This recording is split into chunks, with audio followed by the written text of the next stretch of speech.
Good morning बच्चों। कक्षा 10 की रसायन विज्ञान की क्लास में कल हमने अध्याय 3 धातु और अधातु शुरू किया था। अगले वीडियो में आज हम आगे बढ़ते हैं, सक्रियता श्रेणी के विषय में हम बात करते हैं। आज सक्रियता श्रेणी का मतलब है धातुओं की क्रियाशीलता के आधार पर उनको व्यवस्थित करना। ये जो श्रेणी बनी है इसमें अधिक क्रियाशील धातुएं ऊपर हैं और कम क्रियाशील धातुएं नीचे। जैसे इस सक्रियता श्रेणी में सबसे ऊपर पोटेशियम, फिर सोडियम, फिर कैल्शियम, फिर मैग्नीशियम, इसके बाद एल्युमिनियम। ये जो आपकी 5 धातुएं बताई हैं जिसमें सबसे ऊपर पोटेशियम और सबसे नीचे एल्युमिनियम, ये आपकी सबसे अधिक क्रियाशील धातुएं होती हैं। ये जो आपकी धातुएं हैं ये विद्युत अपघट्य का भी कार्य करती हैं। इसके बाद अगली है धातु जिंक, आयरन, लेड और कॉपर। ठीक है, जिंक, लेड, आयरन और कॉपर। कहने का मतलब है जो हाई आपकी होती हैं सबसे अधिक क्रियाशील धातुएं, उसका जब हम निष्कर्षण करेंगे, निष्कर्षण का मतलब है ये संयुक्त अवस्था में होती हैं, तो इसको जब निकालना है हमको तो विद्युत अपघटन की क्रिया के द्वारा हम इसको निकाल सकते हैं। इसके बाद थोड़ी कम क्रियाशील धातुएं जैसे जिंक है, लोहा है, लेड है और copper. Iron, zinc, iron, lead और कॉपर, ये थोड़ी कम क्रियाशील धातुएं हैं। इसको जब भी हम संयुक्त अवस्था से निकालेंगे तो कार्बन के उपयोग के द्वारा। अब सबसे नीचे जो आती हैं सिल्वर और गोल्ड, सबसे कम क्रियाशील धातु। ठीक है, ये प्राकृतिक अवस्था में उपस्थित होती हैं। ठीक है, ये आपको बताया गया है क्रियाशीलता का घटता हुआ क्रम।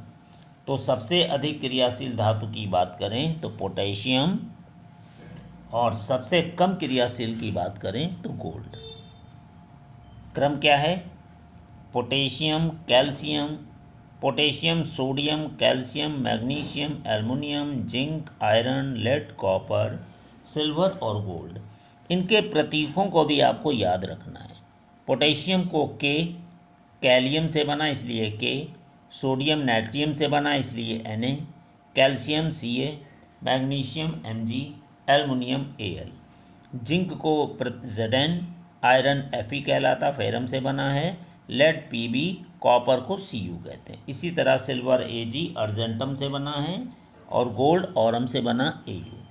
तो ये कुछ आपकी धातुओं का घटता हुआ क्रम है। सबसे ऊपर सबसे अधिक, उससे कम क्रियाशील, इस तरह घटते हुए क्रम में हम पहुंचेंगे तो आपकी सबसे कम क्रियाशील धातु जो है वो आपकी होगी गोल्ड, यानी कि Au। क्रियाशीलता श्रेणी के बाद अब हम बात करते हैं धातुओं की प्राप्ति। ये धातु कहाँ पर पाई जाती हैं? तो पृथ्वी की भू प्रॉपर्टी धातुओं का मुख्य स्रोत है, यानी पृथ्वी के अंदर। ठीक है, और दूसरा जो है समुद्री जल में भी यह सोडियम क्लोराइड, मैग्नीशियम क्लोराइड जैसे कुछ विलेय लवण उपस्थित होते हैं। यानी समुद्र में भी कुछ धातुएं जो हैं मिली हुई अवस्था में पाई जाती हैं, और पृथ्वी की भू प्रॉपर्टी में धातुओं का मुख्य स्रोत होता है। अब इसके बाद बात करते हैं खनिज की। खनिज क्या है? पृथ्वी की भू प्रॉपर्टी में प्राकृतिक रूप में पाए जाने वाले तत्वों या यौगिकों को खनिज कहा जाता है। तो पृथ्वी की भू प्रॉपर्टी में प्राकृतिक यानी नेचर के द्वारा, नेचुरल रूप से, और तत्वों या यौगिक पाए जाने वाले तत्व या यौगिक खनिज कहलाते हैं। अब बात करते हैं अयस्क क्या है। जिन खनिजों से धातुओं को सरलतापूर्वक एवं कम लागत से प्राप्त किया जा सके उन खनिजों को अयस्क कहते हैं। तो अयस्क क्या है? अब देखिए सभी खनिजों से हम आसानी से नहीं निकाल सकते हैं, तो जिन खनिजों से आपका धातुओं को अलग करें निकाला जाए और उसमें लागत भी कम लगे और सरलतापूर्वक निकल आए, उन्हीं को हम कहते हैं अयस्क। यानी वो खनिज अयस्क कहलाएंगे जिससे धातुओं को आसानी से हम अलग कर सकें या सरलतापूर्वक कम लागत के द्वारा अयस्क कहलाते हैं। हाँ, तो अब आता है धातुओं का निष्कर्षण। धातुओं का निष्कर्षण कैसे करते हैं? अब आप देखिए, कुछ धातुएं भू प्रॉपर्टी में स्वतंत्र अवस्था में पाई जाती हैं, यानी फ्री स्टेट में आपकी कुछ धातुएं पाई जाती हैं। ठीक है, वो तो स्वतंत्र अवस्था में है तो आराम से मिल गई। कुछ धातुएं अपने यौगिकों के रूप में पाई जाती हैं। अब यौगिकों के रूप का मतलब क्या हुआ? उसमें और भी आपके तत्व मिले हो सकते हैं, तो उनसे धातुओं का निष्कर्षण किया जाए। आगे बढ़ते हैं। सक्रियता श्रेणी में सबसे नीचे आने वाली धातुएं सबसे कम अभिक्रियाशील होती हैं। यानी अभिक्रिया सक्रियता श्रेणी में हमने बताया जो सबसे नीचे की धातुएं हैं वो सबसे कम क्रियाशील होती हैं। जैसे हमने बोला था सोना, सिल्वर, प्लैटिनम और कॉपर, ये नीचे आती हैं। ठीक है, ये स्वतंत्र अवस्था में पाई जाती हैं। आप देखते भी हैं चांदी के आभूषण बने होते हैं, सोने के आभूषण बने होते हैं, प्लैटिनम का, कॉपर, तांबा, इसका तार भी होता है, बर्तन भी होते हैं। ठीक है, क्योंकि ये सक्रियता श्रेणी में सबसे नीचे आती हैं और ये सबसे कम क्रियाशील होने के कारण स्वतंत्र अवस्था में पाई जाती हैं। इसके बाद अगला पॉइंट है कॉपर एवं सिल्वर। कॉपर और सिल्वर अपने सल्फाइड या ऑक्साइड के अयस्क के रूप में भी संयुक्त अवस्था में पाई जाती है।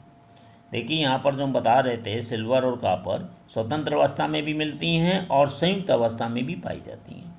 तो कॉपर एवं सिल्वर अपने सल्फाइड या ऑक्साइड के अयस्क के रूप में भी उपस्थित होती हैं। यानी सल्फर के साथ उसका जो यौगिक बनेगा या ऑक्साइड के रूप में उसका जो यौगिक होगा, यानी मिला हुआ, तो संयुक्त अवस्था में होती हैं। इसके बाद सक्रियता श्रेणी में सबसे ऊपर की धातुएं कौन कौन हैं? जैसे पोटेशियम, सोडियम, कैल्शियम, मैग्नीशियम एवं एल्युमिनियम। ये इतनी अधिक क्रियाशील धातुएं होती हैं ये स्वतंत्र अवस्था में रह ही नहीं सकती, किसी न किसी यौगिक से क्रिया करके अपना संयुक्त अवस्था में यौगिक बना देती हैं। ठीक है, तो सबसे ऊपर की धातुएं कभी भी प्राकृतिक अवस्था में नहीं रह सकती, स्वतंत्र अवस्था में। अगर क्वेश्चन कहा जाए कि सबसे अधिक क्रियाशील धातुएं कौन सी अवस्था में रह सकती हैं, तो आप कहेंगे केवल संयुक्त अवस्था में। ठीक है, स्वतंत्र नहीं हो सकती। क्यों नहीं हो सकती? क्योंकि वो बहुत अधिक क्रियाशील धातुएं हैं, तुरंत ही क्रिया कर लेती हैं। वायु में है तो ऑक्सीजन से क्रिया करेंगी। ठीक है, अब बात करते हैं सक्रियता श्रेणी की मध्य की धातुएं, जो बहुत अधिक क्रियाशील भी नहीं है और कम क्रियाशील भी नहीं है। तो सक्रियता श्रेणी की मध्य की धातुएं जैसे जिंक हो गया, लोहा हो गया, लेड हो गया, ये क्रियाशीलता इनकी कम होती है और ये पृथ्वी की भू प्रॉपर्टी में मुख्यतः ऑक्साइड, सल्फाइड या कार्बोनेट के रूप में पाई जाती हैं। ठीक है, तो सक्रियता श्रेणी की 20 की जो धातुएं हैं, मध्य में आने वाली धातुएं, वो या तो ऑक्साइड के रूप में पाई जाएंगी या सल्फाइड के रूप में या कार्बोनेट के रूप में संयुक्त अवस्था में पाई जाती हैं। अगला पॉइंट है कई धातुओं के अयस्क ऑक्साइड के रूप में पाए जाते हैं। इसका कारण है कि ऑक्सीजन की अत्यधिक क्रियाशीलता एवं पृथ्वी पर इसका प्रचुर मात्रा में पाया जाना। ठीक है, ऑक्सीजन की अत्यधिक क्रियाशीलता एवं पृथ्वी पर इसका बहुत अधिक मात्रा में पाया जाना भी है, क्योंकि आपके वायुमंडल में ऑक्सीजन है, इसलिए ऑक्सीजन से वो अपना ऑक्साइड के रूप में पाई जाती है, बनाता है। तो हम कह सकते हैं क्रियाशीलता के आधार पर धातुओं को 3 वर्गों में बांट देते हैं। कौन कौन सी? निम्न क्रियाशील धातुएं, मध्य क्रियाशील धातुएं और उच्च क्रियाशील धातुएं। अब प्रत्येक वर्ग यानी तीनों वर्ग में धातुओं का निष्कर्षण कई विभिन्न विधियों का उपयोग करके कर सकते हैं। या अयस्क से शुद्ध धातु का निष्कर्षण कई चरणों में होता है। अयस्क आपको बताया हमने, ठीक है। जिन खनिजों से धातुओं को निकालना आसान, सुविधाजनक और कम खर्चे में हो, उसे हम अयस्क कहते हैं। तो अयस्क से शुद्ध धातु का निष्कर्षण कई चरणों में होता है। इन चरणों का अध्ययन हम अगले वीडियो में करेंगे। आज यहीं तक रखते हैं। धन्यवाद।